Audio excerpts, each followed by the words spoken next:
The sound of the suitcase zipper cutting through the silence felt louder than it should have. Naomi Bennett stood in the middle of her kitchen, the marble countertops gleaming under the pendant lights, and looked at the man she'd called her husband for 8 years. Donovan leaned against the island, arms crossed, that insufferable smirk playing on his lips.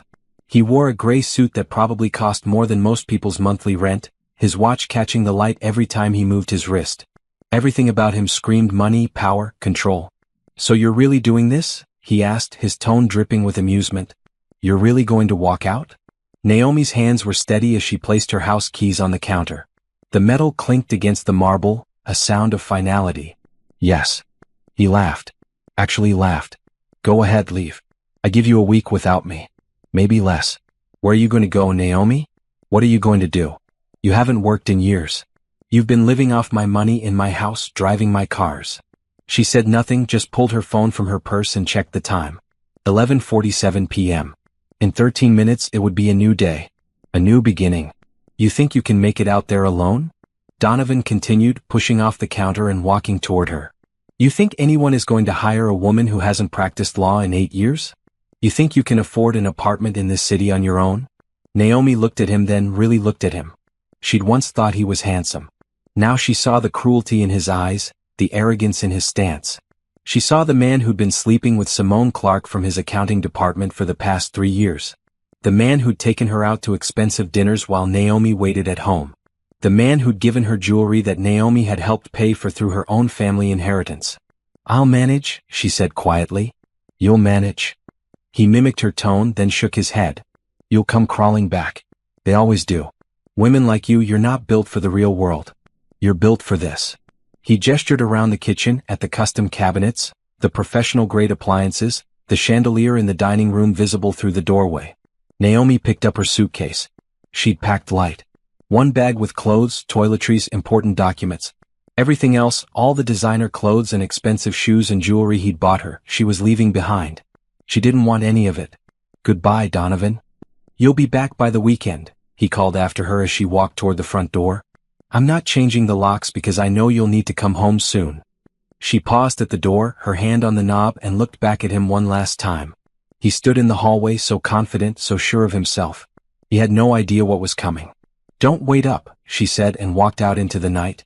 The door closed behind her with a soft click. She'd parked her old Honda Civic, the car she'd had before marrying Donovan, 2 blocks away. He'd made her keep it in a storage unit because it didn't match the aesthetic of their driveway. Now she was grateful she still had it, registered in her name alone, paid off years ago. As she drove away from the house, from the life she'd known for 8 years, Naomi felt something she hadn't felt in a long time. Freedom. Her phone buzzed in the cup holder. She glanced at it at a red light. A text from Patricia Holloway, her former law school mentor and now employer. "Everything went as planned on my end. Documents are filed. See you Monday morning, Attorney Bennett." Naomi smiled. Attorney Bennett.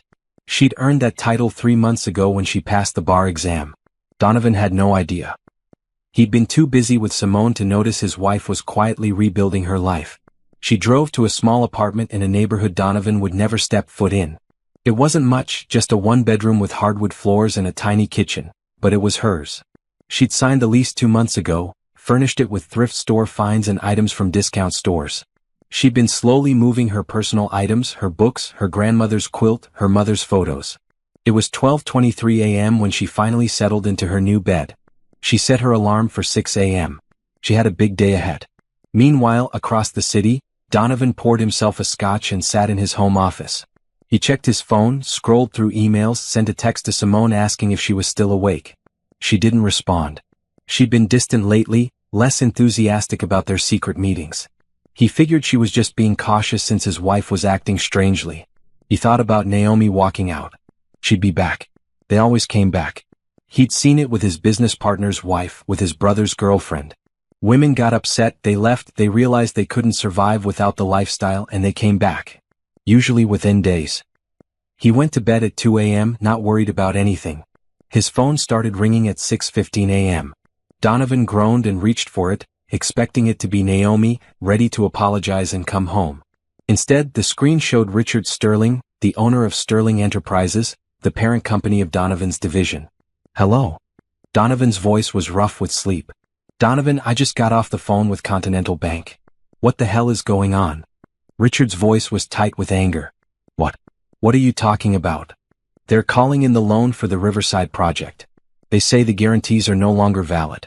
They need full payment or additional collateral by end of business today or they're foreclosing. Donovan sat up, suddenly wide awake. That's impossible. The guarantees are solid. My wife's signature is on all the paperwork.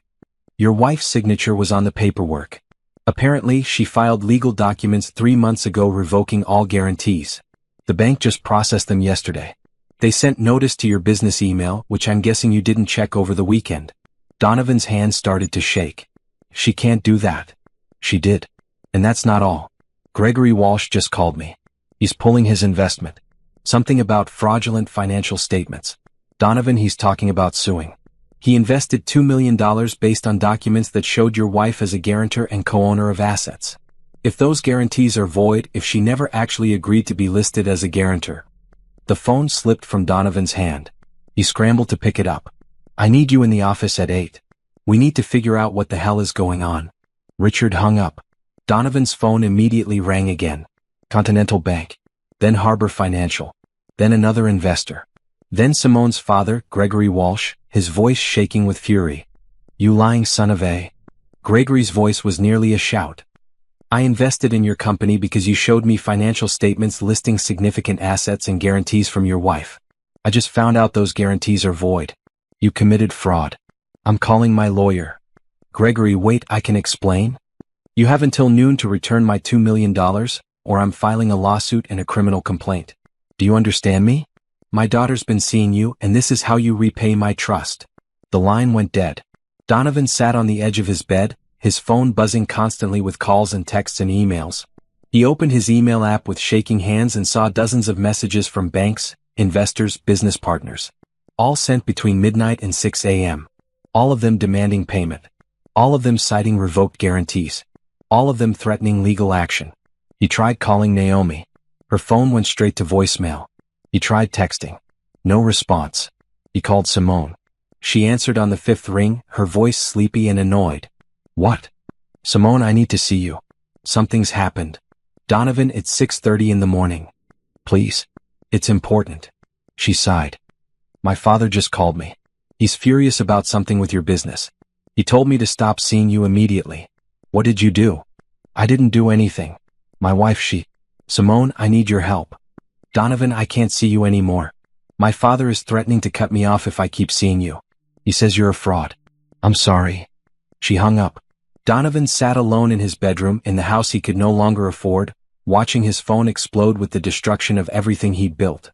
And somewhere across the city, Naomi Bennett woke up to her alarm, made coffee in her small kitchen, and got ready for her first official day at Holloway Legal Associates. She wore a red dress she'd bought herself. She looked in the mirror and smiled. The game had just begun. 3 years earlier, Naomi had come home from dinner with friends to find Donovan's phone buzzing on the kitchen counter. He was in the shower. The screen lit up with a text message. Missing you. Can't wait until tomorrow night. I'll wear that red dress you like. The sender was listed as S. Clark Accounting. Naomi's hands had trembled as she picked up the phone. She knew his passcode. He'd never bothered to hide it from her because he never thought she'd check. She opened the message thread. Months of messages. Intimate messages. Plans to meet. Photos she couldn't bear to look at for more than a second. Hotel receipts. Restaurant reservations. She'd stood there, phone in hand, heart pounding, mind racing. Every instinct screamed at her to confront him, to throw the phone at him when he came out of the shower, to pack her bags immediately. But something stopped her. Maybe it was the memory of what happened to her friend Tanya, who'd confronted her cheating husband and ended up with nothing after the divorce because she hadn't prepared. Maybe it was the small voice in the back of her mind that had been whispering for months that something was wrong. Maybe it was the fact that she'd been in this exact position before years ago, when she was a young lawyer full of fire and ambition. She'd given up her career when Donovan asked her to. He'd said he needed a wife who could support him, who could host dinners, who could be his partner in building his empire. She'd been so in love, so sure that marriage meant compromise. She'd let her law license lapse. She'd stopped networking. She'd become Mrs. Donovan Bennett, hostess, decorator, silent partner in a life she no longer recognized as her own. But she remembered who she'd been before. And she remembered what she'd learned in law school about protecting yourself. So that night, 3 years ago, instead of confronting Donovan, Naomi had carefully taken screenshots of everything. Every message, every photo, every receipt. She'd emailed them to herself at an email address he didn't know about. Then she deleted any trace that she'd accessed his phone and put it back exactly where she'd found it. When Donovan came out of the shower, she was sitting on the couch reading a book, face calm. "How was dinner with the girls?" he'd asked. "Good," she'd said and smiled. The next morning she'd started planning. First, she'd called Patricia Holloway. Patricia had been her mentor in law school, a fierce attorney who specialized in family law and women's rights. They'd lost touch over the years, but Patricia remembered her. Naomi Bennett. "It's been 7 years?" "8, Naomi had said. "Patricia, I need help. Not legal help right now, but advice. Can we meet for coffee?" They'd met at a small cafe far from Donovan's usual spots. Naomi had told her everything. The affair. The fact that she'd walked away from her career. The fact that she didn't know what her rights were anymore. Patricia had listened, and then she'd asked one question that changed everything. "Are you listed on any of his business documents?" Naomi had blinked. "I don't know. Maybe. He has me sign papers sometimes. Business things. He says it's standard that married couples do it for tax purposes." Patricia's expression had turned grim. "Naomi, I need you to be very careful.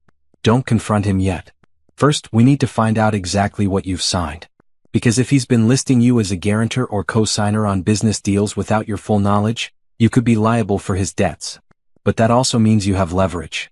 Over the next few weeks, Naomi had carefully gone through Donovan's home office while he was at work. She'd found files, documents, contracts. Her signature was everywhere. Loan guarantees. Investment partnerships. She was listed as co-owner on properties she'd never seen. She was named as a guarantor on business loans worth millions. She'd photographed everything and brought it to Patricia. "This is both good and bad," Patricia had said, spreading the documents across her desk. "Bad because you're on the hook for a lot of money if his businesses fail. Good because you have the legal right to revoke these guarantees if you can prove you didn't fully understand what you were signing." "Can I do that?" "If we're smart about it, yes. But it's going to take time. We need to build a case. We need to document everything. And you need to decide what you want the end result to be." Naomi had looked at the papers, at her signature next to Donovan's, and felt a cold fury settle in her chest. "I want out. Completely out. And I want him to never be able to use me again." Patricia had smiled. "Then let's get to work." The plan had been simple but required patience. First, Naomi needed to reinstate her law license. She'd spent months completing continuing education courses online, taking them while Donovan was at work or traveling. She'd done practice exams late at night when he was asleep. Second, she needed to understand Donovan's business structure completely. Patricia had helped her get a job as a file clerk at the law firm that handled some of Donovan's corporate paperwork. Naomi had used a different name on the application, her maiden name, which was still legal for her to use. She'd worked part-time, just a few hours a week, enough to access files and understand the web of companies and investments. Third, she needed to build her own financial foundation. She'd opened bank accounts in her name only. She tracked down the small inheritance from her grandmother that she'd deposited into their joint accounts years ago.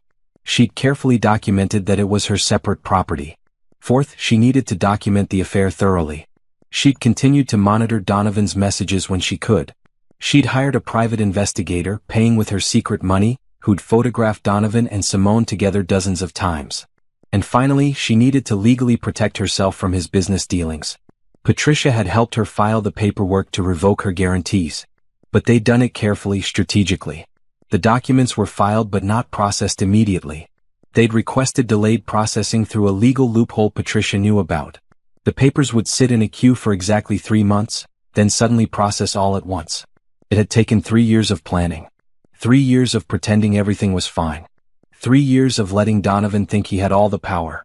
During those 3 years, Naomi had rebuilt herself piece by piece. She'd taken the bar exam and passed on her first try. She'd started working at Patricia's firm as a junior associate. She'd found an apartment. She'd reconnected with old friends who'd wondered where she'd disappeared to. And through it all, Donovan had noticed nothing. He'd been too busy with Simone, too confident in his control over Naomi, too sure that she was the same woman he'd convinced to give up her career 8 years ago. He'd underestimated her completely. Now, sitting in her new apartment on her first official morning as a lawyer at Holloway Legal Associates, Naomi finished her coffee and reviewed her notes one more time. Patricia had set up a meeting with a financial advisor today. They needed to make sure all of Naomi's money was protected, that her credit was separate from Donovan's, that she couldn't be held liable for his collapsing empire. Because it would collapse. The revoked guarantees had pulled the foundation out from under everything. Banks wouldn't extend credit without those guarantees. Investors had put money in based on financial statements that showed Naomi's assets and signatures. With those gone, the whole structure was unsound. And that was exactly what Naomi had counted on. She looked at herself in the mirror one more time. Red dress, simple jewelry, hair pulled back in a professional bun. She looked like a lawyer. She looked like herself again. Her phone buzzed.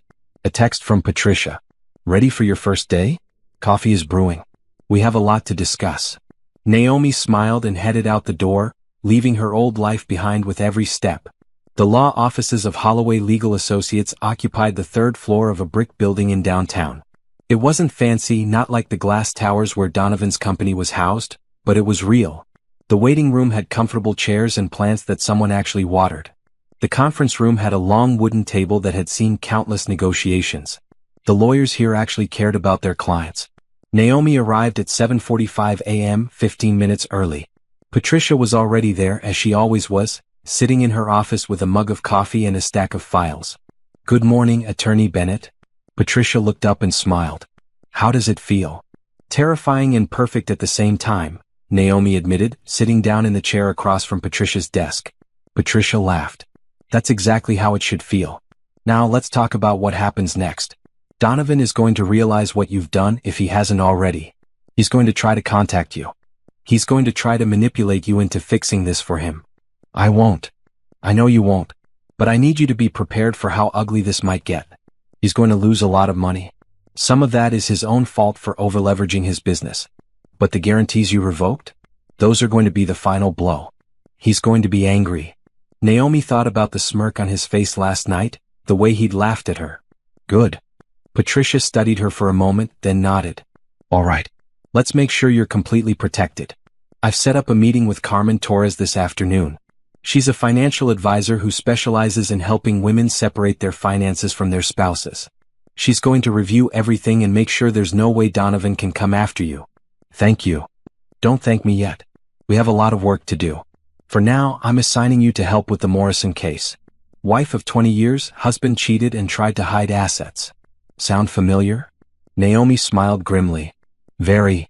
She spent the morning reviewing case files, taking notes, researching precedents. It felt good to use her mind this way again, to solve problems, to find solutions in the law. Around noon, Patricia knocked on her door. There's someone I want you to meet. Yolanda Martinez, our senior paralegal.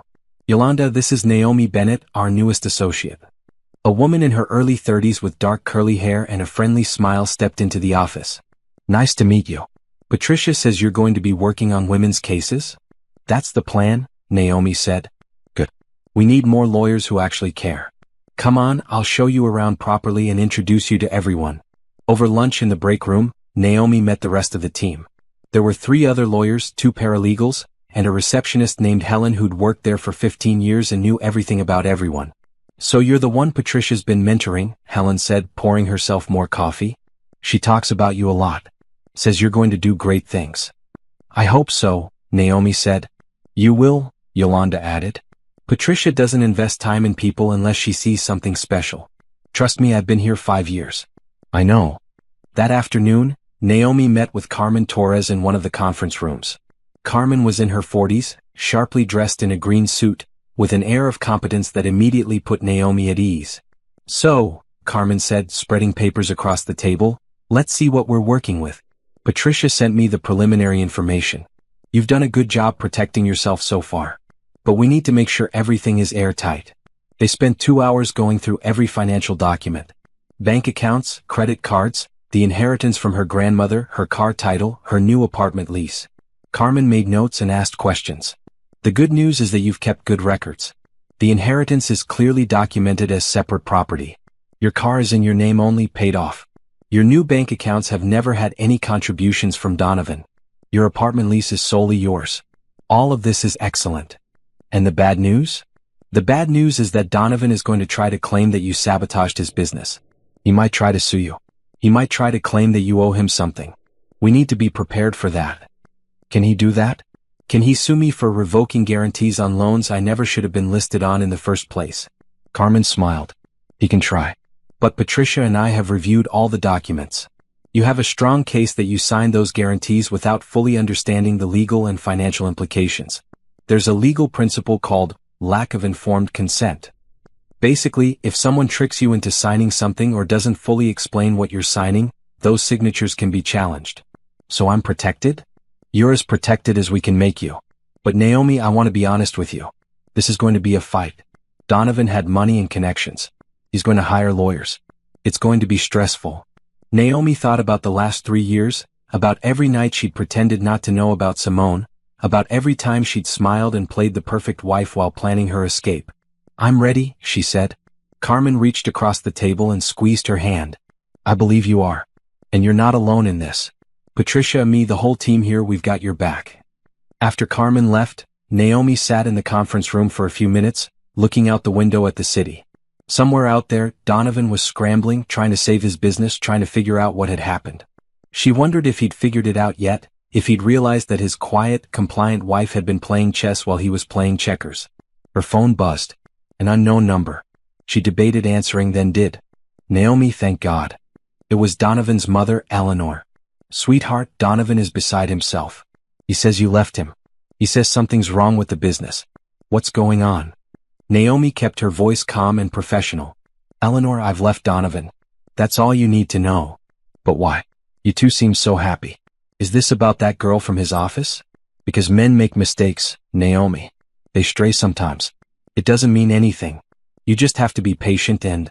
Eleanor, I'm not discussing this with you. Donovan and I are getting divorced. I've already filed the papers. My lawyer will be in touch. Divorced? Naomi, don't be hasty. Think about what you're giving up. The house, the lifestyle, the security. Where are you going to go? What are you going to do? It was almost word for word what Donovan had said last night. I'm going to be fine, Naomi said. Better than fine. I'm going to be happy. Goodbye, Eleanor. She hung up and blocked the number. That evening, back in her apartment, Naomi made dinner for herself. Just pasta and salad, nothing fancy. She ate at her small kitchen table, listening to music, feeling more at peace than she had in years. Her phone rang again. Patricia. Just checking in. How are you holding up? Good, actually. Really good. Donovan tried to contact you yet? His mother called. I told her we're getting divorced and hung up. Patricia laughed. Perfect. Listen, I wanted to let you know that we got a call from Donovan's lawyer this afternoon. He's hired a firm. They want to meet. Already? He's desperate. His business is collapsing faster than I thought it would. Turns out he was even more over-leveraged than we knew. The revoked guarantees were just the catalyst. The whole thing was a house of cards. Naomi felt a twinge of something. Not quite guilt, but a recognition of the destruction she'd helped cause. Then she remembered the smirk on his face, the way he'd laughed at her, the 3 years of lies. What do they want? They want you to reinstate the guarantees. They're offering a settlement. They say if you help save the business, Donovan will give you a generous divorce settlement. No. I told them you'd say that. So they're going to try a different approach. They're going to try to prove you acted in bad faith, that you deliberately sabotaged the business out of spite. They're going to try to make you look vindictive. Can they do that? They can try. But Naomi, we have something they don't. We have documentation that Donovan forged your signature on at least a dozen documents. Carmen found it when she was reviewing your files. Some of the signatures on the loan documents don't match your handwriting. We had a forensic document examiner look at them. Naomi sat up straight. He forged my signature? On multiple occasions. Which means he committed fraud. Which means we have him exactly where we want him. He can't sue you without exposing himself to criminal charges. So what do? We wait. We let him make the first move. We let his lawyers bluster and threaten. And then, when the time is right, we show them what we have. We make it clear that if he comes after you, we're going to the police with evidence of fraud. Naomi thought about this. About Donovan, trapped by his own greed and arrogance. About justice, finally. Okay, she said. We wait. Get some rest, Patricia said. Tomorrow we start building your divorce case. And trust me, by the time we're done, You're going to walk away from this marriage with everything you're entitled to and then some. After they hung up, Naomi got ready for bed. She stood at her bedroom window looking out at the city lights and thought about the path that had led her here. 3 years of planning. 3 years of patience. 3 years of becoming someone Donovan had underestimated. She thought about the woman she used to be, the lawyer full of ambition and fire. She thought about the woman she'd become, the quiet wife who'd lost herself. And she thought about the woman she was now, standing in her own apartment, in her own life, ready to fight for her own future. She smiled. The game was far from over. But she was finally playing to win. Donovan sat in his office at Sterling Enterprises at 7:30 a.m., feeling like he'd aged 10 years overnight. His desk was covered with papers, printouts of emails, loan documents, financial statements. His computer screen showed his personal bank accounts, the balances dropping as automatic payments bounced and overdraft fees piled up. His cell phone had 43 missed calls. His email inbox had over 100 unread messages, most of them marked urgent. He'd been on the phone since 6 a.m., calling lawyers, calling his accountant, calling anyone he thought might be able to help him understand how everything had fallen apart so quickly. The answer was always the same. Naomi had revoked her guarantees. Without those guarantees, his credit lines were being called in. Without his credit lines, he couldn't cover operational expenses. Without operational expenses being covered, his businesses were failing. It was a domino effect, and he'd watched them all fall in the span of 12 hours. Richard Sterling walked into his office without knocking. He looked like he hadn't slept either. "Tell me you have a plan," Richard said, sitting down in one of the guest chairs. "I'm working on it." "Work faster." "Gregory Walsh's lawyer called me at 6 this morning. He's filing a lawsuit today. He's claiming we defrauded him out of $2 million. $2 million, Donovan. That's not pocket change. And he's got a case. The financial statements we showed him listed your wife's assets and guarantees. Those guarantees are now void. She can't just revoke them. We're married. Her assets are my assets. That's not how guarantees work, and you know it. She signed those documents. She had the legal right to revoke them. The question is, why did you list her as a guarantor on so many deals without making sure she understood what she was signing?" Donovan felt sweat beading on his forehead. She understood. She signed everything willingly. Did she? Because her lawyer is saying something very different. Patricia Holloway sent over a letter this morning. She's claiming you never properly explained the financial implications of what Naomi was signing. She's claiming you used your wife's signature and assets without her informed consent. And Donovan, if that's true, if you did that, then you didn't just commit fraud against Walsh. You committed fraud against your own wife. That's ridiculous. Naomi knew exactly what she was signing. Then why did she revoke the guarantees? Why did she file legal documents 3 months ago to protect herself? This wasn't a spur-of-the-moment decision. She planned this. Donovan's hands curled into fists. She planned this because she's vindictive. She found out about Simone and decided to destroy me out of spite. Found out about Simone.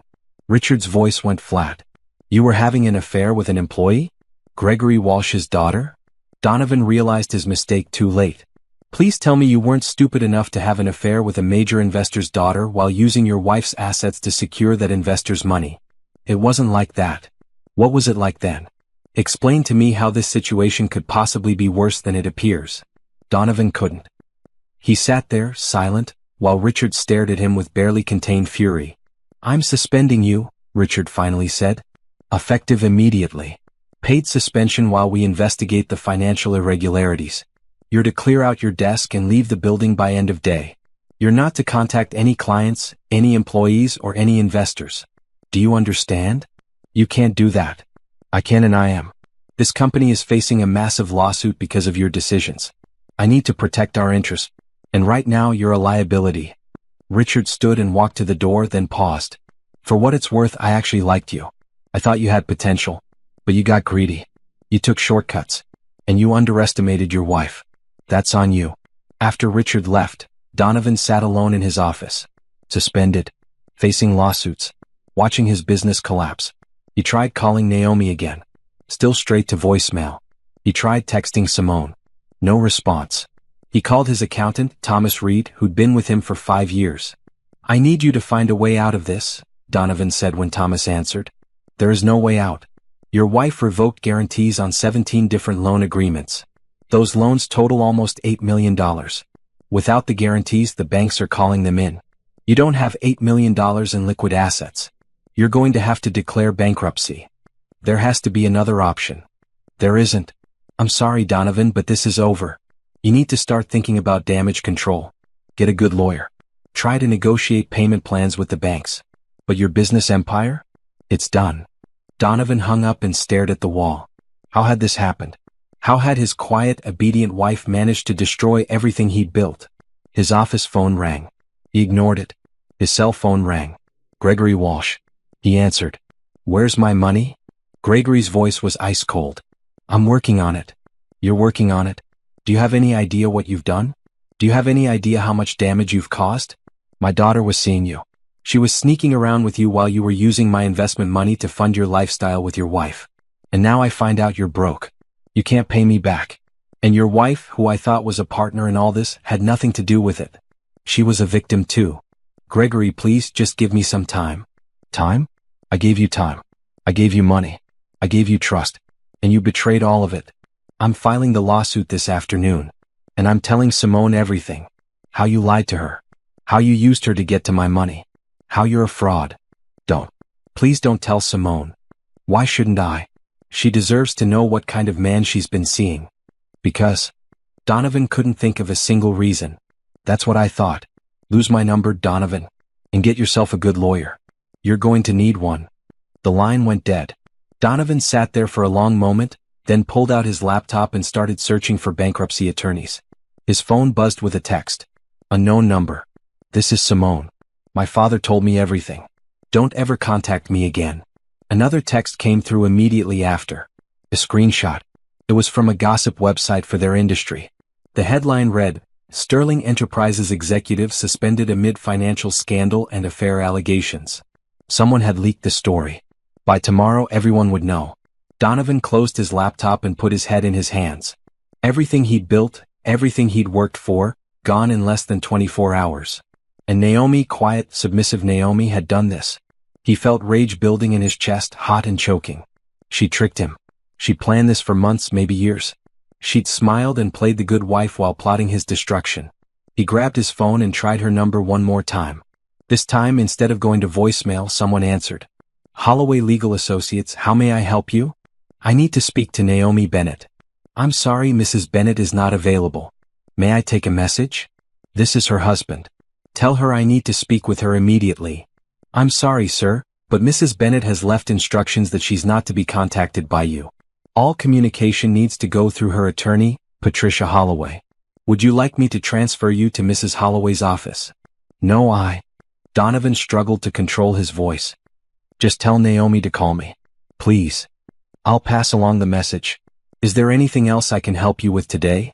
No. The receptionist hung up. Donovan sat in his office, surrounded by the trappings of success that were no longer his, and finally understood. He'd lost. Naomi had won. And there was nothing he could do about it. 3 weeks after leaving Donovan, Naomi sat in her small apartment on a Saturday morning, drinking coffee and reading case files. Her life had settled into a new rhythm, one that felt more authentic than anything she'd experienced in years. Work at Holloway Legal Associates was intense but fulfilling. She'd been assigned to 3 different cases, all involving women trying to protect themselves financially during divorces. Patricia had been right about her instincts. She understood these women, understood their fear and their determination, because she'd lived it herself. The apartment was starting to feel like home. She'd hung pictures on the walls, her mother's paintings that had been in storage for years. She'd bought plants for the windowsill. She'd arranged her grandmother's quilt on the bed. Small touches that made the space hers. There was a knock on her door. She looked through the peephole and saw Yolanda holding 2 coffee cups and a bag from the bakery down the street. Naomi opened the door. What are you doing here? Patricia told me you've been working all weekend. I figured you could use a break and some real food. Yolanda walked in, set the coffees and bag on the small dining table and looked around. Nice place. Cozy. It's small. It's yours. That's what matters. Yolanda pulled pastries out of the bag. Come on, take a break. You've been working nonstop since you started.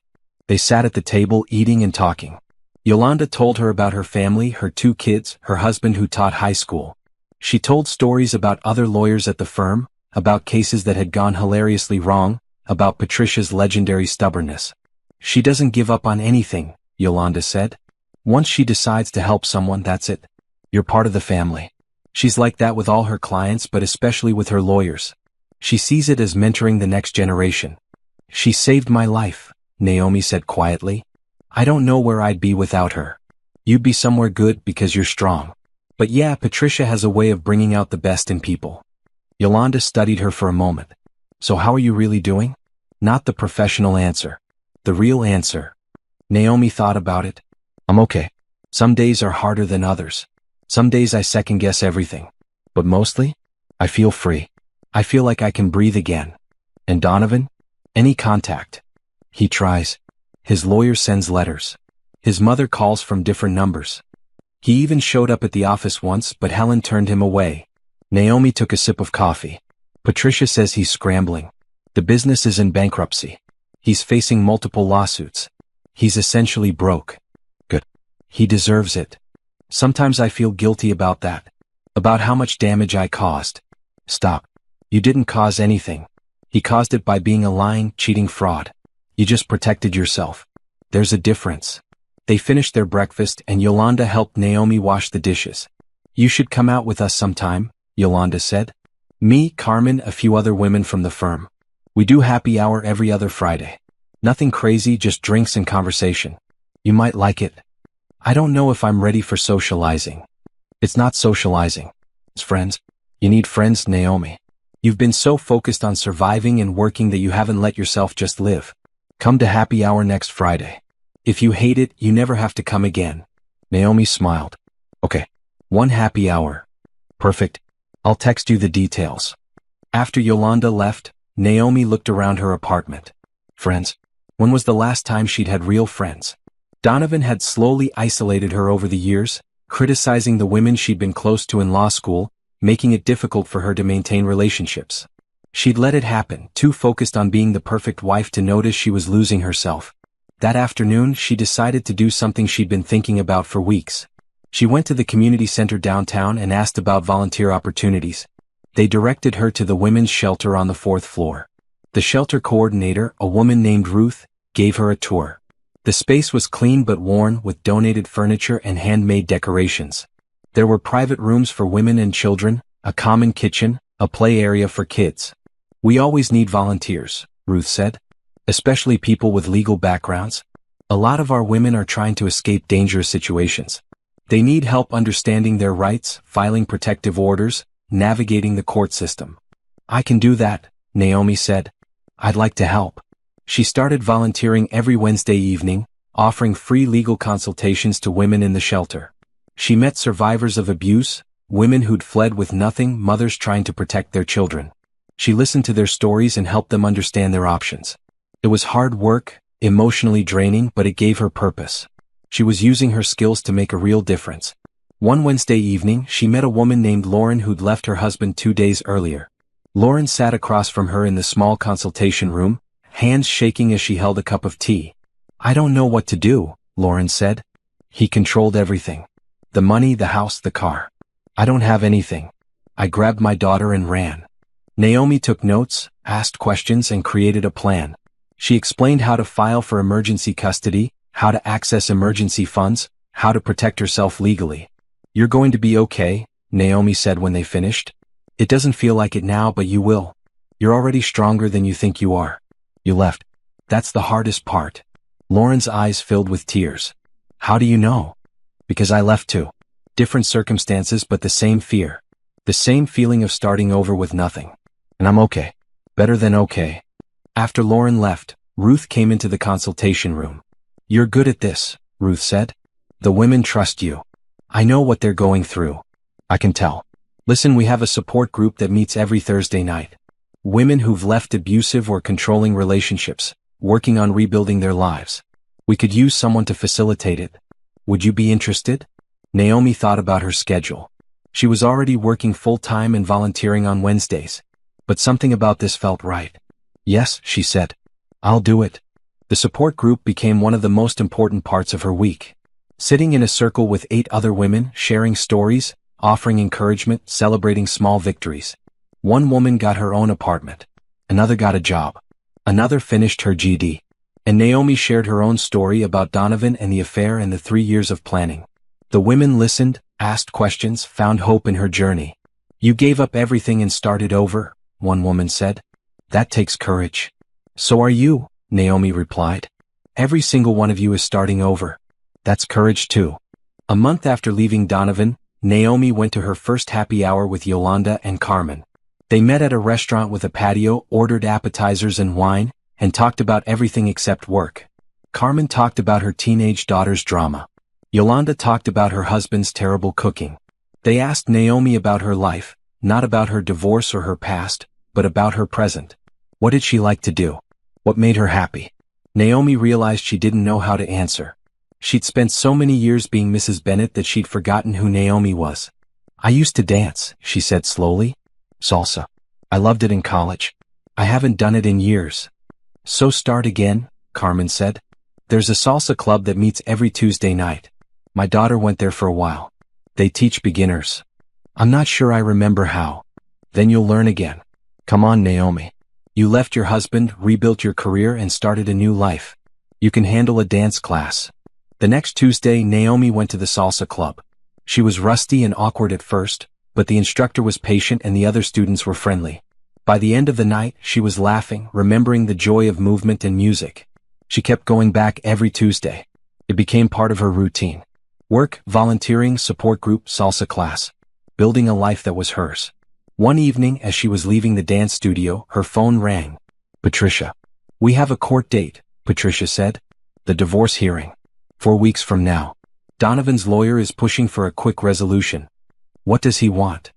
"He wants you to walk away with nothing. He's claiming you destroyed his business out of malice and therefore you're not entitled to any assets." Naomi felt her stomach tighten. "Can he do that?" "He can try. But we have evidence that he committed fraud. We have proof that he forged your signature on multiple documents. We have documentation of his affair. And we have your legitimate right to revoke guarantees you never should have been forced to sign in the first place. Naomi, you're going to win this." "I'm scared." "I know. But you're not alone. We're going to prepare. We're going to build a case that's airtight. And we're going to make sure you walk away from this marriage with everything you're entitled to." After they hung up, Naomi stood on the street outside the dance studio, listening to the music drifting through the open windows. She thought about the woman she'd been a month ago, standing in that kitchen while Donovan smirked at her. She thought about the woman she was now, working, volunteering, dancing, building friendships, finding herself. She'd come so far already. She could handle whatever came next. The call started 2 days before the court date. Naomi was at work, reviewing documents for the Morrison case, when Helen buzzed her office. "There's a woman here to see you. She says she's Donovan's mother." Naomi's first instinct was to say no, to have Helen turn Eleanor away. But something made her pause. Maybe it was curiosity. Maybe it was the need for closure. Send her back. Eleanor Bennett walked into Naomi's office 5 minutes later. She looked older than Naomi remembered, thinner, with new lines around her eyes. She wore an expensive coat that Donovan had probably bought her, back when he had money for such things. "Thank you for seeing me," Eleanor said, sitting down without being invited. "What do you want, Eleanor?" "I want to talk to you.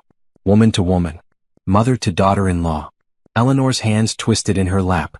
"Naomi, you have to drop this divorce. You have to help Donovan." "No. Please just listen. I know he made mistakes. I know he hurt you. But he's my son. He's suffering. He's lost everything. His business, his reputation, his home. He's living in a 1-bedroom apartment and working as a consultant for a fraction of what he used to make. His whole life has fallen apart." Naomi felt a flicker of something. Not satisfaction, not quite, but a sense of justice. "That's not my problem." "But you caused it. You deliberately destroyed his business. You revoked those guarantees knowing it would ruin him. I protected myself from being liable for his fraudulent business practices. That's not the same thing." Eleanor leaned forward. "You signed those papers willingly. You were his wife. You were supposed to support him. I signed papers I didn't fully understand because I trusted him. He took advantage of that trust. And when I discovered he'd been lying to me, cheating on me, using my name and my assets to prop up his failing business, I did what any smart person would do. I protected myself. You're vindictive. You're cruel. You could have just divorced him quietly. You didn't have to destroy him." Naomi felt her temper rising, but she kept her voice calm. "Eleanor, Donovan destroyed himself. He overextended his business. He made risky investments. He forged my signature on documents. He committed fraud. I didn't do any of that. He did. You're lying. Donovan would never forge anything. Naomi pulled a folder from her desk drawer. Inside were the forensic document analysis reports that Carmen had obtained. She slid them across the desk. These are official reports from a certified forensic document examiner. They show that at least 14 signatures on loan documents don't match my actual handwriting. Donovan forged my signature, Eleanor. He committed a crime. Eleanor looked at the papers, her face pale. I don't believe you. You don't have to believe me. The judge will. In 2 days, I'm going to walk into that courtroom with evidence of fraud, adultery, and financial abuse. And I'm going to walk out with everything I'm entitled to. Eleanor's composure cracked. Please. He's my son. I'm begging you. Drop the charges.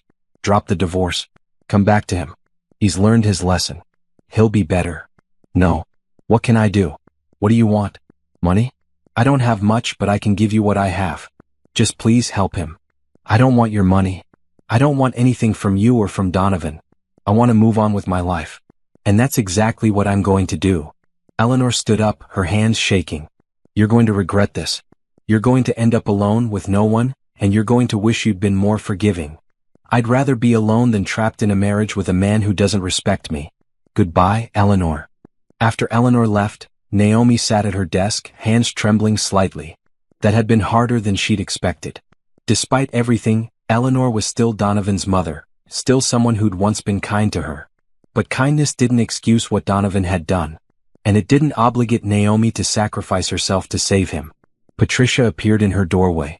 I saw Eleanor leaving. Are you okay? Yes. She wanted me to drop the divorce and help Donovan. Of course she did. What did you say? I said no. Patricia smiled. Good. Now let's go over your testimony one more time.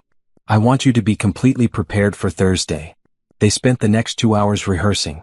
Patricia asked her every possible question, played devil's advocate, challenged her answers. By the end, Naomi felt ready. That evening, alone in her apartment, her phone rang. Blocked number. She almost didn't answer, but something made her pick up. Naomi. Donovan's voice, rough and tired. Please don't hang up. She should have. She should have ended the call immediately. But she found herself listening. I just want to talk, he continued. 5 minutes. That's all I'm asking. You have 3 minutes. Talk. I'm sorry. For everything. For the affair, for taking you for granted, for the business stuff. I was wrong. I know that now. Okay. Okay? That's it? I'm apologizing and you just say okay? What do you want me to say, Donovan? That I forgive you? That I'll come back? That I'll fix this mess you created? I want you to understand that I never meant to hurt you. I got caught up in things.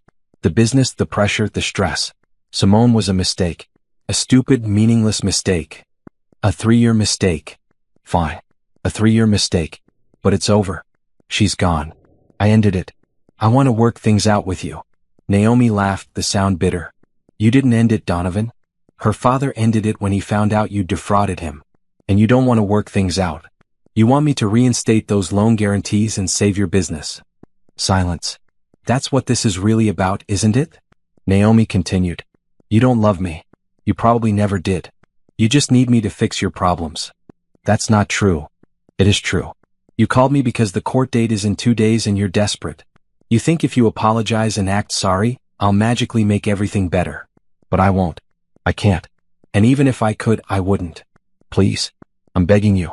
I've lost everything. My business, my home, my reputation. Don't take what little I have left. What you have left. Donovan, you took everything from me. My career, my confidence, my sense of self. You spent 8 years making me feel small and dependent. And when I finally stood up for myself, you laughed at me. You told me I'd come crawling back within a week. I was angry. I didn't mean it. Yes, you did. You meant every word. You thought I was weak. You thought I needed you. You were wrong. Naomi, please. Goodbye, Donovan. See you in court. She hung up and blocked the number. Her hands were shaking. Her heart was racing. But underneath the adrenaline she felt something else. Pride. She'd stood her ground. She hadn't given in. The next day Simone called. Naomi almost didn't answer, but curiosity got the better of her. What do you want, Simone? I need to talk to you. Can we meet? Absolutely not. Please. Just coffee. 30 minutes. I'll buy. Naomi thought about it. Part of her was curious about what Simone wanted. Part of her wanted to see the other woman face to face, to understand how someone could help destroy a marriage. Fine. There's a coffee shop on Market Street. Tomorrow at 3. She told Patricia about it. Patricia was skeptical. What could she possibly have to say to you? I don't know. But I want to hear it. Be careful. This could be some kind of trick. Maybe Donovan put her up to it. If it is, I'll handle it. The next afternoon, Naomi arrived at the coffee shop early. She wore a green dress and heels, professional and put together. She was waiting at a table near the window when Simone arrived. Simone looked different than Naomi expected. Younger for one thing, probably in her late 20s. Pretty in an obvious way. She wore jeans and a sweater, her hair pulled back, no makeup. She looked tired. Thank you for meeting me, Simone said, sitting down. You have 30 minutes. Simone ordered a coffee from the waiter, then turned back to Naomi. I know you have no reason to listen to me. I know I'm the last person you want to talk to. But I needed to say this face to face. Say what? I'm sorry. For the affair, for the pain I caused, for everything. I was young and stupid and I thought, I don't know what I thought. That it didn't matter because I didn't know you? That it wasn't real because it was secret? But it was wrong. I was wrong. Naomi studied her. Why are you telling me this? Because you deserve to hear it. And because I found out things about Donovan that you should know. What things? I wasn't the only one. There were others before me. Other women from the company. He'd date them for a while, then move on. He told me I was special, that he was leaving you for me. But he was never going to leave. He liked having both. The respectable wife at home and the excitement of an affair. Naomi had suspected this, but hearing it confirmed still hurt. Also, Simone continued, my father's lawsuit uncovered more fraud. Donovan was embezzling money from the company. Not a lot, but enough. He was using company funds to pay for our dinners, our trips. Richard, his boss, is furious. There might be criminal charges. Why are you telling me this? Because he's going to try to blame you. In court, in public, wherever he can. He's going to say you destroyed him out of jealousy. But that's not true. He destroyed himself. And I wanted you to know that, to be prepared. They sat in silence for a moment. For what it's worth, Simone added quietly, I think you're brave. To leave, to start over, to fight back. I wish I had that kind of courage. You could. You could make better choices going forward. I'm trying. I quit the company. I'm moving to another city. Starting fresh, away from my father's disappointment and this mess. Simone stood up, leaving her coffee untouched. I won't take up more of your time. I just wanted to say I'm sorry. You didn't deserve any of this. After she left, Naomi sat alone at the table, thinking. She'd expected to hate Simone, to see a villain. Instead, she saw a young woman who'd been manipulated too, in a different way. It didn't excuse what Simone had done. But it helped Naomi understand the full picture. Donovan hadn't just betrayed her. He'd betrayed everyone around him.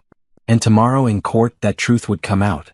The courthouse was downtown, a stern gray building with marble steps and high ceilings. Naomi arrived 30 minutes early, dressed in a blue suit Patricia had helped her pick out. Professional, confident, unshakable. Patricia met her at the entrance. Ready? As ready as I'll ever be. They walked through security and took the elevator to the 3rd floor. The hallway outside the courtroom was crowded with lawyers, clients, people waiting for their cases to be called. Naomi saw Donovan standing near the courtroom door with his lawyer, a man named Harold Chin who looked expensive and irritated. Donovan saw her and started to walk over, but Harold put a hand on his arm, stopping him. Don't engage, Patricia said quietly to Naomi. Let them make the first move in court. They entered the courtroom and took their seats. The room was smaller than Naomi expected, with wooden benches and fluorescent lights. The judge's bench dominated the front of the room. At exactly 9 o'clock, Judge Martha Reynolds entered. She was in her 50s, with steel gray hair and a no-nonsense expression. We're here for Bennett versus Bennett, she said, settling into her chair. Divorce proceedings and asset distribution. Are both parties present? Yes, Your Honor, Patricia said. Yes, Your Honor, Harold echoed. Good. Let's begin. Mr. Chin, as the respondent's attorney, please present your opening statement. Harold stood. He was smooth, practiced, the kind of lawyer who'd argued hundreds of cases. Your Honor, my client, Donovan Bennett, is here today fighting for fairness. Mrs. Bennet has systematically destroyed his business and his livelihood out of spite and vindictiveness. She revoked loan guarantees that were legally binding, causing Mr. Bennet's business to collapse. She did this not to protect herself, but to punish him for a brief indiscretion. We believe that Mrs. Bennet should not benefit from the destruction she caused, and we're asking the court to rule that she is not entitled to any assets from the marriage. Judge Reynolds made notes, her expression neutral. Miss Holloway? Patricia stood. Your Honor, Mrs. Bennet is here today seeking justice. For 8 years, she supported her husband's business ventures by signing documents she didn't fully understand. Her husband took advantage of her trust, forging her signature on multiple occasions and using her assets as collateral without her informed consent. When Mrs. Bennet discovered evidence of adultery and financial fraud, she took legal steps to protect herself. She has every right to revoke guarantees she never should have been required to sign. We're asking the court to recognize Mrs. Bennet's rights and award her what she's legally entitled to from the marriage. Judge Reynolds looked between them. This is going to be an interesting case. Mr. Chin, call your first witness. Harold called Donovan to the stand. Donovan was sworn in and sat down, his posture perfect, his expression humble. Harold walked him through the story. How they'd met, how they'd built a life together, how Naomi had supported his business. How she'd signed papers willingly. How she'd been happy or seemed happy until she discovered his affair. And when Mrs. Bennet discovered your relationship with Miss Clark, what happened? Harold asked. She didn't say anything at first, Donovan said, his voice sad. But then she changed. She became cold, distant. And then, without warning, she filed papers to revoke the loan guarantees. She knew it would destroy the business. She did it deliberately. Did you ever force Mrs. Bennet to sign any documents? Never. Every signature was voluntary. She knew what she was signing. Did you forge her signature on any documents? Absolutely not. Patricia stood. Objection, Your Honor. That statement is demonstrably false, and we have evidence to prove it. Judge Reynolds looked interested. You'll have your chance to present evidence in your case, Ms. Holloway. Overruled for now. Continue, Mr. Chin. Harold finished his questioning, painting a picture of Donovan as a hard-working businessman destroyed by a vengeful wife. Then Patricia stood for cross-examination. Mr. Bennet, she began, you testified that every signature on loan documents was voluntary. Is that correct? Yes. And you testified that you never forged Mrs. Bennet's signature. Correct. Correct. Patricia walked to the evidence table and picked up a folder. Your Honor, I'd like to enter into evidence documents marked as Exhibits A through N. These are forensic analysis reports from a certified document examiner. She handed copies to the judge and to Harold, then approached Donovan with the documents. Mr. Bennet, these reports analyze 14 different loan documents bearing your wife's signature. According to the forensic examiner, 9 of these signatures are inconsistent with Mrs. Bennet's verified handwriting. The examiner concludes that these signatures were forged. Can you explain that? Donovan's face went pale. Those reports must be wrong. Are you suggesting that a certified forensic document examiner with 20 years of experience is wrong? I don't know. Maybe someone else forged them. Who else had access to these documents? Who else would benefit from forging Mrs. Bennet's signature? I don't know. Mr. Bennet, did you or did you not forge your wife's signature on loan documents? Donovan looked at Harold, who looked grim. On a few documents maybe, when she wasn't available to sign. But I was going to tell her later. You forged her signature on documents worth millions of dollars and you were going to tell her later? When exactly? I don't know. When it was convenient. So you did forge her signature, despite just testifying under oath that you didn't. Do you understand that's perjury, Mr. Bennet? Harold stood. Objection, Your Honor. Counsel is badgering the witness. Overruled. The witness opened this line of questioning. Answer the question, Mr. Bennet. Donovan's hands gripped the arms of the witness chair. I may have forged a few signatures. But Naomi knew. She had to know. She saw the documents. Did she? Let's talk about that. Mr. Bennet, where did you keep these loan documents? In my office. At work and at home. And did Mrs. Bennet have access to your office at work? No. And your home office? Did she go in there often? Not really. I worked late. She was usually asleep when I was doing paperwork. So Mrs. Bennet had limited access to these documents. She wasn't present when you signed them. She didn't review them. In fact, she didn't even know many of them existed until she started investigating 3 years ago. Isn't that correct? I guess. Yes or no, Mr. Bennett? Yes. Patricia walked back to the evidence table. Your Honor, I'd like to enter Exhibits O through Z. These are bank statements, credit card statements, and receipts documenting Mr. Bennett's relationship with Ms. Simone Clark. Hotels, restaurants, jewelry purchases. All dated over a 3-year period. She handed copies to the judge. Mr. Bennett, you testified that your relationship with Ms. Clark was a brief indiscretion. But these documents show a sustained affair lasting 3 years. Is that brief? It felt brief. 3 years felt brief to you? It wasn't serious. It didn't mean anything. It meant enough for you to spend thousands of dollars on hotels and gifts. It meant enough for you to lie to your wife for 3 years. Mr. Bennett, did you love your wife? Yes. Did you respect her? Yes. Is this how you show love and respect? By forging her signature, by lying to her, by cheating on her for 3 years? I made mistakes. You made choices, Mr. Bennett. Deliberate choices to betray your wife's trust. And now you're asking this court to punish her for protecting herself from those choices. Patricia turned to the judge. No further questions, Your Honor. Donovan stepped down, his confidence shattered. Harold called a few more witnesses, his accountant, trying to prove that the business would have survived if not for Naomi's actions. But Patricia's cross-examinations revealed the truth. The business was already failing, over-leveraged and poorly managed. The revoked guarantees were just the final blow. Then Patricia called Naomi to the stand. Naomi's hands were steady as she was sworn in.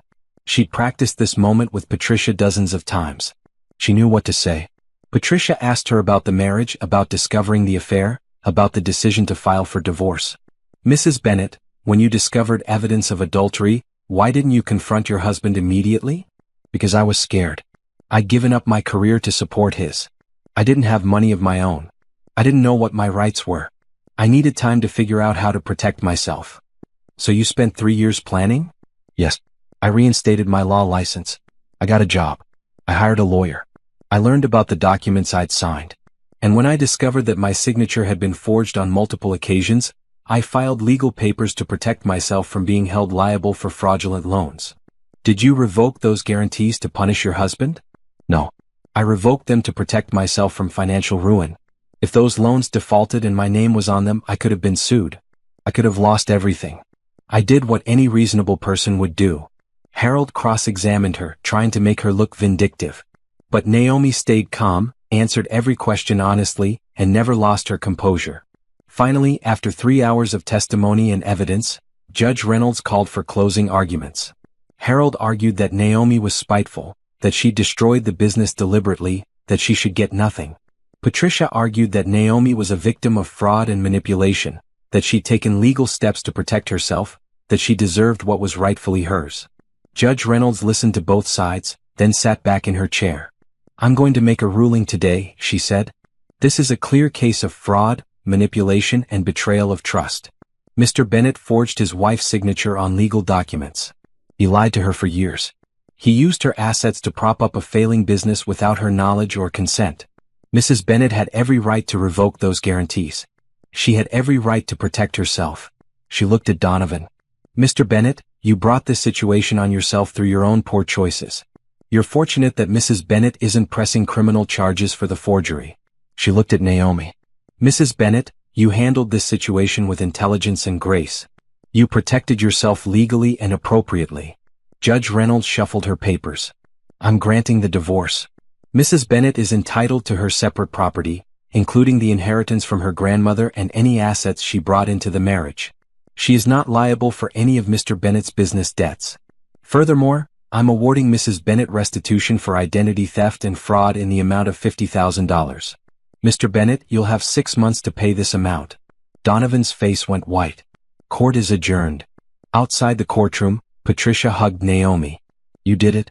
You won. Naomi felt tears threatening, but she blinked them back. I can't believe it's over. It's over. You're free. They walked down the marble steps together into the afternoon sunlight. Naomi felt lighter than she had in years.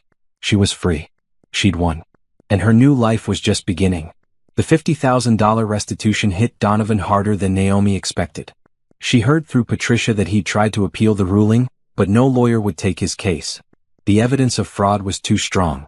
Gregory Walsh's lawsuit proceeded.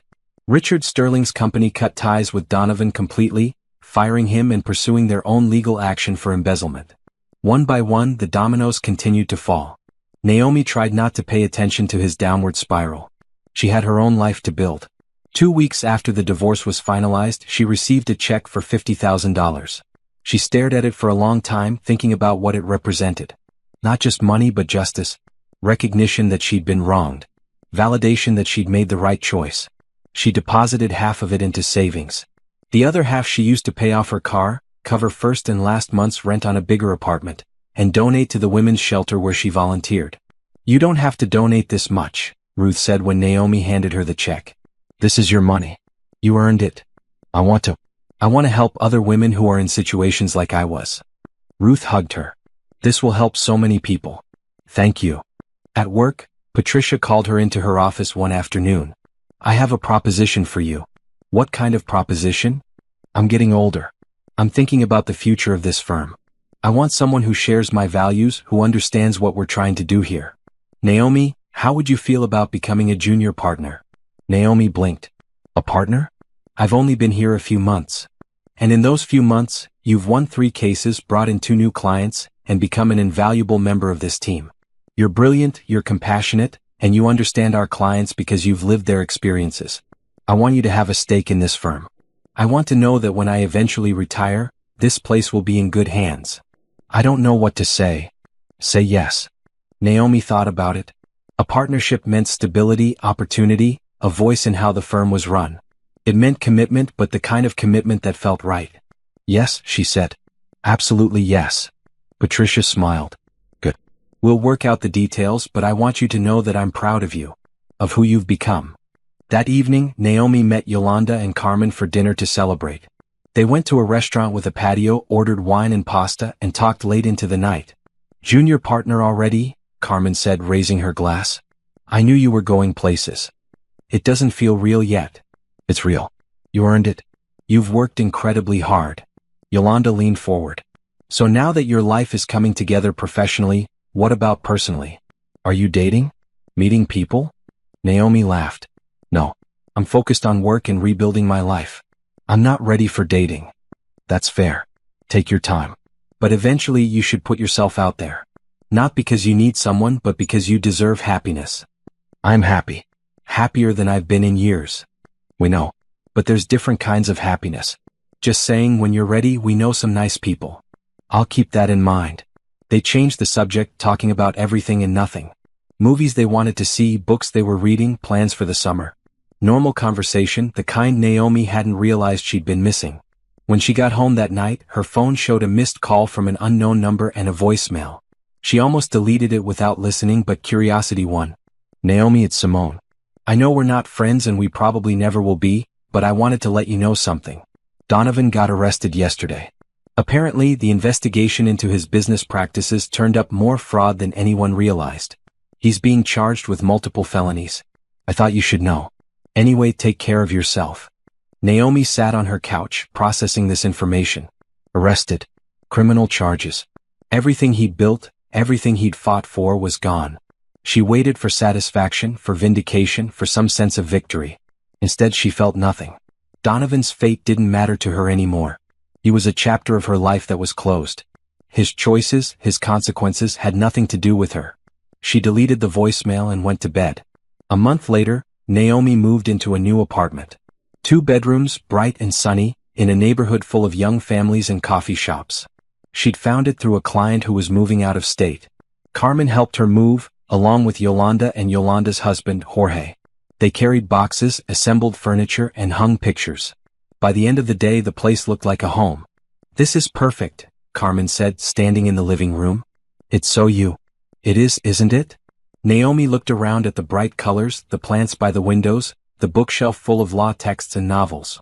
"I feel like I can breathe here." That night, alone in her new home, Naomi made dinner and sat on her small balcony watching the sunset. Her phone buzzed with a text from Patricia. "Don't forget, we have the Jenkins consultation tomorrow at 9. She's leaving an abusive marriage and needs help with protective orders." Naomi texted back, "I'll be there. Already reviewed her file." She thought about Mrs. Jenkins, about Lauren from the shelter, about all the women she'd helped over the past few months. Each one starting over, each one fighting for their future. She'd been one of them once. Scared, uncertain, wondering if she'd made a mistake by leaving. Now she knew the truth. Leaving had been the best decision she'd ever made. Her phone rang. A video call from her cousin, Tasha, who lived across the country. "Hey stranger," Tasha said when Naomi answered. "I haven't heard from you in forever. How are you?" "I'm good. Really good actually. I heard about the divorce. I'm sorry I wasn't there for you. Mom told me it was messy." "It was. But it's over now." They talked for an hour, catching up on everything. Tasha told her about her kids, her job, her life. Naomi told her about the law firm, about the new apartment, about finding herself again. "You sound different," Tasha said. "Happier. More like the Naomi I remember from college. I feel more like myself than I have in years." "Good. You deserve that. Listen, I'm coming to visit next month. Can I stay with you?" "Of course. I'd love that." After they hung up, Naomi realized something. She'd spent so many years isolated, cut off from family and old friends. Now she was reconnecting, rebuilding those relationships. She was building a life that was truly hers. The next morning, she met with Mrs. Jenkins.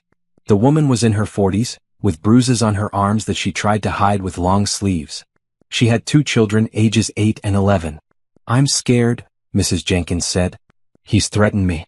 He says if I leave he'll take the kids. He says I'll have nothing." Naomi took her hand. "He's trying to control you through fear. But the law is on your side. We can get you a protective order. We can make sure you get custody. You're not going to lose your children." They spent 2 hours planning strategy, filing paperwork, building a case. When Mrs. Jenkins left, she was still scared, but she had hope. Patricia stopped by Naomi's office afterward. "That was good work. You have a gift for making people feel safe. I just remember what it felt like to be that scared. That empathy makes you a better lawyer. Don't ever lose it." That week, Naomi won 2 more cases. The Morrison divorce settled in her client's favor. A custody dispute resolved with the mother keeping her children. Small victories that meant everything to the people involved. Friday afternoon, she attended her support group at the women's shelter. 8 women sitting in a circle, sharing their stories. One woman, Angela, had been in the group for 6 months. She'd left her abusive husband, gotten a job, and found an apartment. "I start my new job Monday," Angela said, her voice proud. "It's just retail, but it's mine. I earned it myself." The group celebrated with her, and Naomi felt her heart swell. These women starting over, building new lives. They were warriors, every one of them. After the meeting, Ruth pulled Naomi aside. "I wanted to tell you," Ruth said, "your donation? We used part of it to hire a full-time legal advocate. Someone to help women navigate the court system. You made that possible." Naomi felt tears prick her eyes. "That's wonderful. You're making a real difference, Naomi. In people's lives. I hope you know that." That evening at salsa class, Naomi danced with a freedom she'd never felt before. The music, the movement, the joy of it. She was building a life filled with purpose, with friendship, with meaning. She was exactly where she was supposed to be. 6 months after leaving Donovan, Naomi stood in front of her bathroom mirror, getting ready for a gala. The event was for women in law, celebrating achievements and raising money for legal aid organizations. Patricia had insisted she attend. "You need to network, meet other lawyers, make connections. Plus, you deserve to celebrate yourself." Naomi wore a red dress she bought specifically for the occasion. Not designer, not expensive, but beautiful in a way that made her feel confident. She wore simple jewelry, her grandmother's pearl earrings, and styled her hair in soft curls. Looking at her reflection, she barely recognized the woman staring back. She looked strong, capable, happy. The gala was at a hotel downtown, in a ballroom with chandeliers and a view of the city. Naomi arrived alone but immediately saw familiar faces. Patricia was holding court near the bar, talking to a group of lawyers. Carmen was mingling near the silent auction tables. Yolanda waved from across the room. "You look amazing," Yolanda said, giving her a hug. "That dress is perfect." "Thanks. I feel like a fish out of water at these things." "Don't. You belong here. Come on, let me introduce you to people." The evening passed in a blur of conversations. Naomi met senior partners at big firms, judges, prosecutors, public defenders. She talked about her work at Holloway Legal Associates, about the cases she was winning, about her passion for helping women. "You should come speak at our law school," one woman said. We have a seminar series on family law. The students would love to hear your story. I'd be honored, Naomi replied. During dinner, awards were presented. Young Lawyer of the Year. Outstanding Service to the Community. Lifetime Achievement. Naomi watched and applauded, feeling inspired by the women being honored. Then Patricia was called to the stage to present an award. This next award is special, Patricia said into the microphone. It's for a lawyer who exemplifies courage, determination, and compassion. Someone who's overcome tremendous obstacles to help others. This year's Rising Star Award goes to Naomi Bennett. Naomi's jaw dropped. She looked at Patricia, who was smiling and gesturing for her to come to the stage. Go, Yolanda whispered, pushing her shoulder. Naomi walked to the stage on shaky legs. Patricia handed her a crystal award shaped like a star. Naomi joined our firm less than a year ago, Patricia said. In that time she's won 8 cases, helped dozens of women protect themselves legally, and started a legal advocacy program at a women's shelter. She's brilliant, compassionate, and dedicated. We're lucky to have her. The room erupted in applause. Naomi stood there holding the award, feeling overwhelmed. Thank you, she said into the microphone, her voice trembling. I don't have a speech prepared. I wasn't expecting this. I just want to say that every woman who's ever left a difficult situation, who's ever started over, who's ever fought for her future, you're all rising stars. We're all capable of more than we think we are. Thank you. More applause. Naomi walked off the stage, her eyes wet with tears. Carmen hugged her immediately. You deserve that. Every word. The rest of the evening was a celebration. People congratulated her, exchanged business cards, talked about collaboration opportunities. By the time the gala ended at 11, Naomi's face hurt from smiling. She took a taxi home, the award sitting in her lap, and thought about how much had changed. A year ago, she'd been trapped in a marriage with a man who'd betrayed her. Now she was being honored for her work, recognized for her achievements, surrounded by people who respected and valued her. The next week brought new challenges. Mrs. Jenkins' case went to trial. Her husband fought for custody, claiming she was an unfit mother. He brought character witnesses, tried to paint her as unstable. Naomi fought back with evidence, with testimony from teachers and doctors and neighbors who all confirmed that Mrs. Jenkins was a loving, capable mother. She showed the court records of the abuse, photographs of bruises, hospital reports. The judge ruled in Mrs. Jenkins' favor, granting her full custody and a protective order against her husband. Mrs. Jenkins broke down crying when the verdict was read. Afterward, in the hallway outside the courtroom, she hugged Naomi so tightly she could barely breathe. You saved us. You saved my children. You saved yourself. You were brave enough to leave. I just helped make it legal. That same week, Naomi got a call from a television producer.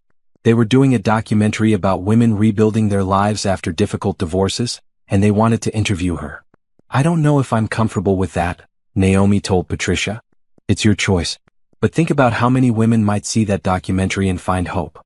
Think about how your story might help someone else find the courage to leave. Naomi thought about it for 2 days, then agreed to the interview. They filmed in her apartment, in her office, at the women's shelter. The producer asked about her marriage, about discovering the affair, about the 3 years of planning, about the divorce. Naomi was honest about everything. The fear, the doubt, the moments when she'd almost given up. But also the strength she'd found, the support from Patricia and her friends, the satisfaction of helping other women. What would you say to women who are in situations like you were? The producer asked. Naomi looked directly at the camera. I'd say you're stronger than you think. You're capable of more than you know. It's scary to leave, to start over, but staying in a situation that's destroying you is scarier. Get help. Make a plan. Protect yourself legally. And know that on the other side of that fear is a life that's truly yours. The documentary aired 3 months later. Naomi watched it at home with Carmen and Yolanda, nervous about seeing herself on screen. But watching it she felt proud. Proud of the woman she'd become, proud of the story she'd survived. Her phone started buzzing with messages. Old friends from law school reaching out. Women she didn't know, thanking her for sharing her story. Lawyers asking if she'd speak at conferences. One message stood out. From a woman named Rachel. I just watched your documentary. I'm in a similar situation. I've been planning to leave for 6 months. Seeing your story gave me the courage to finally do it. Thank you for being brave enough to share. Naomi wrote back immediately, you're brave too. If you need legal help or advice, call Holloway Legal Associates. We're here for you. That's when it crystallized for her. This was her purpose. Not just practicing law but helping women find their strength, their voices, their freedom. A week later, she presented her proposal to Patricia. I want to start a program. Free legal consultations for women considering leaving marriages or partnerships. Workshops on financial protection, legal rights, safety planning. A network of lawyers who'll take cases pro bono. Patricia smiled. I think that's a wonderful idea. Let's do it. They launched the program 2 months later. They called it Second Chances Legal Aid. The response was overwhelming. Within weeks, they had 50 women signed up for workshops.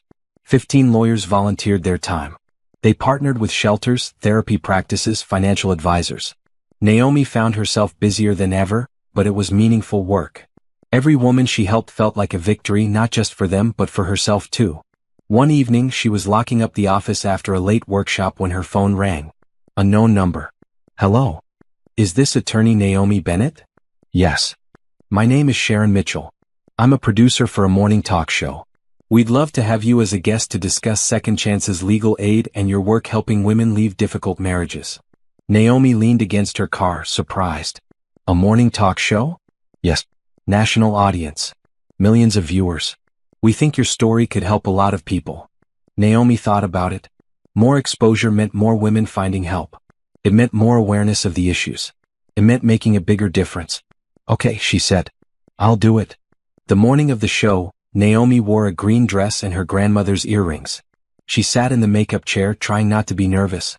The interview went well. The host asked thoughtful questions. Naomi talked about her journey, about Second Chances Legal Aid, about the importance of women knowing their legal rights. What's next for you? The host asked at the end. I want to expand the program nationally. I want every woman in a difficult situation to know that help is available, that they don't have to stay trapped, that there's hope. After the show aired, Second Chances Legal Aid received over 1,000 inquiries. Lawyers from across the country volunteered. Donations poured in. Patricia pulled Naomi into her office. We need to talk about expanding. This is getting too big for just our firm. We need to make Second Chances its own organization. They spent months building the infrastructure.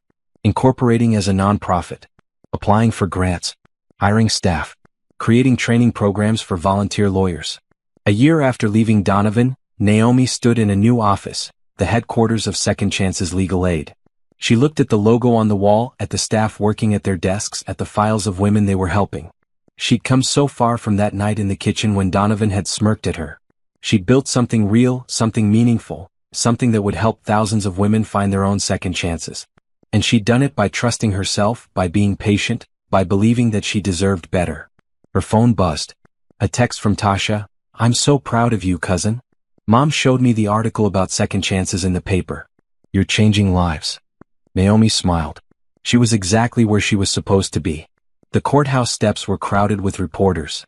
Naomi stood at the podium, dressed in a maroon suit, feeling surprisingly calm despite the cameras and microphones pointed at her. Today marks the successful conclusion of State versus Bennett, she said, reading from her prepared statement. Donovan Bennett has been sentenced to 5 years in prison for fraud, embezzlement, and identity theft. This verdict sends a clear message that financial crimes against spouses will not be tolerated. She looked up from her notes directly at the cameras. I'm here today not to celebrate someone's downfall, but to remind people that actions have consequences. If you're in a marriage where you're being manipulated or deceived, know that you have rights. Know that help is available. Visit secondchanceslegal.org for resources and support. She answered a few questions from reporters, keeping her responses professional and focused on helping others rather than on Donovan specifically. Afterward, Patricia pulled her aside. You handled that perfectly. I feel nothing, Naomi admitted, about Donovan going to prison. I thought I'd feel satisfied or vindicated, but I just feel nothing. That's because he's not part of your life anymore. He's irrelevant to your happiness. That's growth. That evening, Naomi attended the anniversary gala for Second Chances Legal Aid. 1 year since they'd launched the program. The ballroom was packed with supporters, volunteers, and women they'd helped. The program director, Janet Russell, presented the numbers. In 1 year, they'd helped over 1,500 women. They'd opened 5 regional offices. They'd trained 300 volunteer lawyers. They'd prevented countless situations from escalating to violence by helping women escape safely.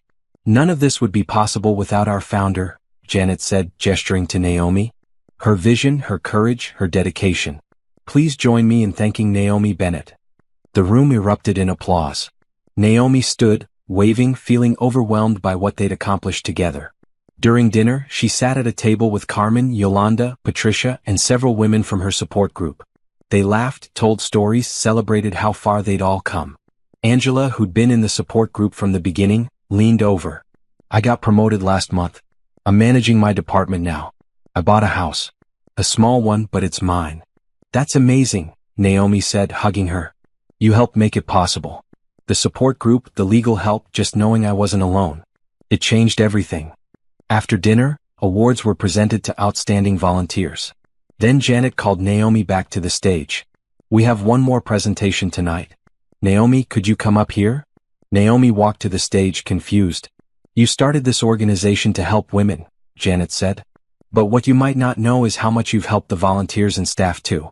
You've created a community of people dedicated to making a difference. As a token of our appreciation, we commissioned this. She unveiled a painting. It showed a woman walking through a doorway from darkness into light. The woman's face was turned toward the light, hopeful and strong. It's called Second Chances, Janet explained. And it's for you. Thank you for showing us all what courage looks like. Naomi couldn't speak. She just stood there looking at the painting, feeling tears stream down her face. The next day, Sunday, Naomi slept in for the first time in months. She made coffee, sat on her balcony and called Tasha. How was the gala? Tasha asked. Perfect. Overwhelming. Amazing. I saw the news coverage of Donovan's sentencing. How do you feel about that? Honestly, I don't feel much of anything. He's gone from my life.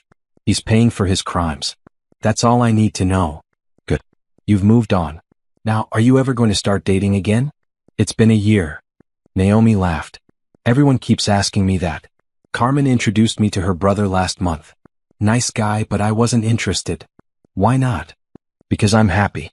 I have work I love, friends I care about, a life that's mine. I don't need someone else to complete me. If I meet someone and it feels right, great. But I'm not looking. Fair enough. You sound happy. That's all that matters. After they hung up, Naomi got ready for salsa class. She'd been going every Tuesday for months now and she'd gotten good. The instructor had asked her to help teach beginners. At class, she paired with new students, guiding them through the steps, encouraging them when they got frustrated. The joy of dancing, of moving, of connecting with music had become one of her favorite parts of the week. After class, a few people went out for dinner. Naomi joined them, sitting at a crowded table, laughing at jokes, sharing stories. Normal friendships, the kind that had nothing to do with work or trauma or healing. Just people enjoying each other's company. Walking home that night, Naomi thought about where she'd been a year ago. Packing her suitcase, listening to Donovan mock her, wondering if she was making a terrible mistake. She'd been so scared. So uncertain. Now, a year later, she knew the truth. Leaving had been the best decision of her life. She'd lost a husband, a house, a lifestyle. But she'd gained herself. Her confidence, her purpose, her happiness. And that was worth more than anything Donovan could have ever given her. Monday morning, Naomi arrived at Second Chance's headquarters early. She had a full schedule, consultations with 3 new clients, a training session for volunteer lawyers, a board meeting about expanding to 2 more states. Her office was on the 2nd floor with windows overlooking the street. She decorated it simply, her law degree on the wall, photos of friends and family on the desk, the painting from the gala prominently displayed. Her first client of the day was a woman named Jennifer. Mid-30s, dressed professionally, with fear in her eyes that Naomi recognized immediately. I found out my husband has been hiding money, Jennifer said. He has accounts I didn't know about. He's been lying about our finances for years. I want to leave, but I don't know where to start. Naomi pulled out a legal pad and started taking notes. Let's start at the beginning. Tell me everything. They spent an hour planning strategy, discussing options, building a timeline. By the end, Jennifer looked less scared and more determined. You can do this, Naomi told her. I know it feels impossible right now, but you're stronger than you think. Did you feel this way when you were leaving? Every day. But I made it through. So did hundreds of other women. You will too. After Jennifer left, Naomi stood at her window looking out at the city. Somewhere out there were women who needed help, women who felt trapped, women who didn't know they had options. That's what Second Chances was for. To reach those women. To help them find their way out. To show them that starting over was possible. Her phone buzzed with a text from Patricia. Lunch today? I have news. They met at their favorite cafe. Patricia was practically bouncing with excitement. I got a call from the State Bar Association. They want to give you an award. Community Leadership in Law. It's a big deal. Really? Really? The ceremony is next month. You'll need to prepare a speech. I don't know what to say. Say what you always say. That every woman deserves a second chance. That legal help should be accessible to everyone. That courage comes in many forms. Patricia reached across the table and squeezed her hand. I'm so proud of you. When you first came to me 3 years ago, scared and uncertain, I knew you had potential. But even I didn't imagine you'd accomplish all this. I couldn't have done any of it without you. That's not true. You did this. You had the vision, the courage, the determination. I just provided guidance. The rest was all you. That evening, Naomi hosted her Thursday support group at the shelter. 10 women attended, ranging from their 20s to their 60s. Some were new, still raw from recent departures. Others had been coming for months, working on rebuilding their lives. They sat in a circle sharing updates. Small victories and setbacks, progress and struggles. One woman, Grace, had been homeless when she first came to the shelter 6 months ago. Now she had a job and an apartment. I never thought I'd get here, Grace said. I thought I'd be stuck forever. But you all gave me hope. Naomi gave me hope. You gave yourself hope, Naomi corrected gently. I just provided some legal guidance. You did the hard work of leaving, of starting over, of building a new life. After the meeting ended, Ruth walked Naomi to her car. The shelter's changing lives, Ruth said. Because of your program, because of the legal help you've provided, women are staying longer, getting the support they need, leaving safely. You've made such a difference here. Naomi hugged her. We're all making a difference together. Driving home, Naomi thought about community. About how helping others had helped her heal. About how every woman she assisted made her own journey feel more meaningful. Friday afternoon, she left work early and went to the spa. She'd learned to take care of herself, to recognize when she needed rest, to not burn out in service of others. She got a massage, sat in the sauna, treated herself to a facial. Small acts of self-care that reminded her she mattered. That evening, she cooked dinner for herself. Lemon chicken and vegetables, nothing fancy but made with care. She ate on her balcony, watching the sunset, feeling grateful. Her phone rang. Carmen. Hey, what are you doing tonight? Nothing. Just relaxing. Want to come to a concert? It's at the park. Outdoor thing, casual. Bring a blanket. Naomi almost said no, but then reconsidered. Sure. Why not? The concert was lovely. Jazz music under the stars, people scattered across the grass on blankets and lawn chairs. Carmen had brought wine and cheese. They sat together, listening to music, talking about everything and nothing. You seem really happy, Carmen observed. I am. I really am. Good. You deserve it. Walking back to her car after the concert, Naomi felt full. Not from the wine and cheese, but from contentment. From a life well lived. Saturday morning, she slept in again, then went to the farmer's market. She bought fresh flowers, vegetables, homemade bread. Simple pleasures that she'd learned to appreciate. At home, she arranged the flowers in a vase, put away her groceries and settled in to read. A novel someone in her book club had recommended. Fiction, escapism, just for fun. Her phone buzzed. A text from a number she didn't recognize. Hi, Ms. Bennett. This is Rachel. You helped me a year ago when I was leaving my marriage. I wanted you to know I just got promoted to senior manager at my company. I bought my first house. I'm happy. Thank you for helping me find the courage to start over. Naomi smiled and typed back, I'm so proud of you. Keep thriving. Messages like that made everything worthwhile. Sunday, she went to brunch with Yolanda and Yolanda's family. Yolanda's kids were hilarious, telling stories about school, arguing over pancakes.